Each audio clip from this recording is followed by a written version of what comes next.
Seryoso nga anti-colorum operation ang gipahigayon sa pagpanguna sa Traffic Enforcement Unit sa General Santos City.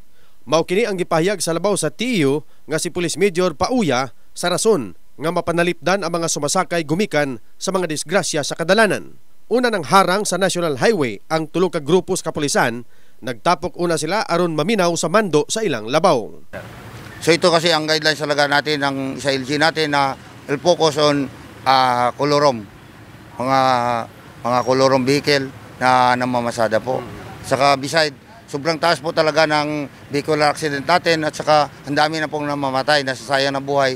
Nang dahil dyan sa daming mga driver na irresponsible, walang mga lisensya, nagmamaniho, namamasada.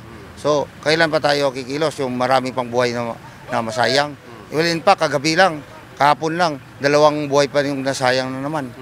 So, at saka yung isa pa, nasa bingit pa rin ng kamatayan, nasa 50-50 pa rin. Sa Hadano Highway, Barangay Labangal, naharang ang pipila ka mga tricycle, sikad og PUV vehicles o adunay na isyuhan og temporary operators permit kun TOP. Wizard nga 125. Tricycle ka? Oo. Asa ka padulong? Sa Jangas. Namasada ka? Oo. Nya karon naharang ka? Naharang ka pero niulong sa ako kay nanggit ko kung PD pa niya ako requirements kay kapangita man sila franchise nga kuan. Wala pa ba na tiwas sir? Mura nga nanggit ko nga PD ko kagi nga wala pa na tiwas. Ako nga requirements. Kana sila panako sa kuha lang nga bahin panakpuno sila eh. Kay kami may gabayad mi sa kon sa government niya sila. Wala.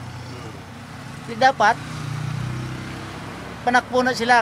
Luwi po lang uban nga mga arkila ba. Pero tagalan konsiderasyon ta sir nga maka-comply sila ang mga requirements kung sa kulang abi.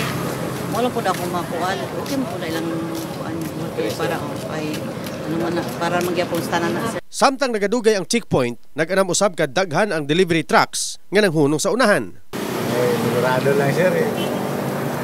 Gusto na madakpan, mga gapong kuhan. Mga violation. Windshield po sir, may crack. Nag-crack. Isa pa? Violation mo na sir. Wala na nun, baro man po. May lisensya ka? Na. Mga delivery ka, mga permit. Kompleto. Kana lang yung crack? Natagam na rin ka? Tagam na rin. Marbiling dakpan. Dugang ni Pauya, nga dili ningas kugon ang anti-colorum operation nga ilang himuon o ilahaki ning ipadayon samtang daghan pa ang wala nagasunod sa balaod trapiko. In the heart of changing lives, kini si Verjason, Brigada News.